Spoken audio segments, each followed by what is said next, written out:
बहू के हाथ। घर की बहू शीना को इस बात का बड़ा घमंड था कि जिस काम में वो हाथ डालती थी वो काम अच्छा हो ही जाता है। शीना की हर बात में हाथ का इस्तेमाल जरूर होता था। एक दिन शीना का पति आकाश उससे कहता है, कल जो वो भिंडी बनाई थी ना तुमने, वाह वाह वाह वाह, मजे आ गए। मैंने अपने हाथों से बनाई थी। मेरे हाथों में वैसे भी जादू है, जिस चीज को छू लेती हूँ सोना बन जाती है। अब ये थोड़ा ज्यादा हो रहा है। मतलब अगर हर चीज को छू के सोना ही बना देती हो तुम, तो हमारे नाम के पीछे भी अंबानी ही लगा देते हम। चुप रहो, मुंह पे हाथ रख लो, कुछ भी बोलते रहते हो। शीना की सास बगिया से पूजा के लिए फूल चुन रही थी।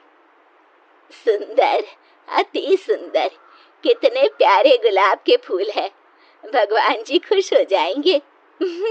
मैंने अपने हाथों से जो पौधा लगाया था, मेरे हाथों की कोई भी चीज बेकार नहीं जाती। हाँ बेटा, सही कह रही है। इसीलिए तो तुम्हारे पिताजी से मैंने अपने बेटे के लिए तुम्हारा हाथ मांगा था। और उन्होंने हाथों हाथ में मेरा हाथ आपकी बेटी के हाथ में दे भी दिया था। हाँ बेटा, वो तो है, पर मुझे ये बता, तू ये हर बात में हाथ क्यों बीच में लेकर आती है? माँ जी, पंडित जी ने हाथ मेरा देखकर नैनीताल में कहा था कि मेरे हाथ जगन्नाथ हैं। मेरे हाथों से कभी कोई काम नहीं बिगड़ेगा, तो मेरे हाथों की तारीफ तो मुझे करनी पड़ेगी ना। हाँ हाँ, ठीक ही कह रही हो वैसे। तो मिलाओ हाथ इसी बात पर। शीना को न सिर्फ इस बात पे गर्व था कि उसके हाथ से सब अच्छा होता है, बल्कि घर के सारे काम भी वो पहले अपने हाथ से करती, फिर कोई दूसरा उन कामों को कर पाता। एक दिन शीना कपड़े धो रही थी। अरे घर में वॉशिंग मशीन है तो सही, खुद क्यों थक रही हो? कपड़े पहले मेरे हाथ से धुलेंगे, फिर वॉशिंग मशीन से। पहले हाथ की सफाई, फिर मशीन की धुलाई। अगर आज डाकू गब्बर सिंह होता ना, तो वो ये हाथ मुझे दे दे ठाकुर, तुमसे जरूर कहता, और मैं तो दिलवा भी देता तुम्हारे हाथ। हर एक काम में हाथ बटाओ, ज्यादा जुबान न चलाओ, वरना दूंगी एक उल्टे हाथ से। क्या दोगी? कपड़े दूंगी, लो निचोड़ो। ऐसे ही एक दिन, अरे बहू, ये सोफे पर चढ़कर हाथ से पंखा क्यों घुमा रही हो? माँ जी, क्योंकि मेरे हाथ से घूमेगा तो ज्यादा अच्छे से हवा देगा। अरे बेटा, फिर तो तुम गाड़ी का पहिया भी हाथ से घुमा के मायके जाया करो। एक बार आकाश ने घर पर कार लाने की बात छेड़ी। माँ, सोच रहा हूँ कि एक कार लेकर आता हूँ। ले ले बेटा, क्यों नहीं? अरे पैसे हो तो हवाई जहाज भी ले लेना। हाँ, पैसा तो हाथ का मेल है, ले लेते हैं। इस हाथ पैसे देंगे, उस हाथ कार ले लेंगे। मुझे तो लगता है कि बहू कार भी अपने हाथों से धक्का लगाकर घर लाएगी। वो तो नहीं करूंगी, लेकिन सबसे पहले स्टीयरिंग पर हाथ मैं ही लगाऊंगी, ताकि गाड़ी का आना शुभ हो। अरे घर ले आने तो दो, फिर हाथ लगा लेना। लेकिन शीना नहीं मानती।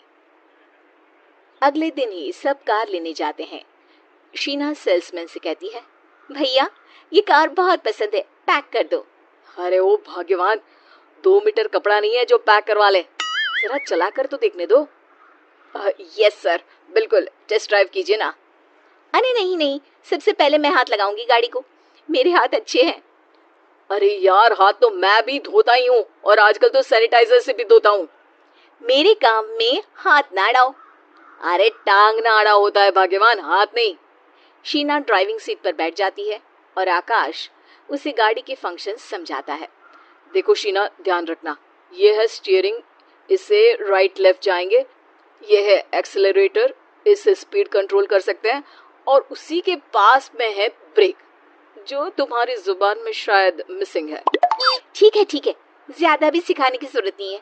मेरी माँ तो कहती है कि मैं अगर अपनी शुभ हाथ लगा दूं तो जग घूम जाए, तो ये स्टीयरिंग क्या चीज है? शीना गाड़ी स्टार्ट कर देती है और स्टीयरिंग को घुमाते हुए एक्सेलरेटर पर धीरे से पैर रखती है, और शोरूम के बाहर के एरिया में ही गाड़ी घूमने लगती है, जहाँ दूसरी गाड़ियाँ भी रखी हैं। देखा मेरे हाथों का कमाल।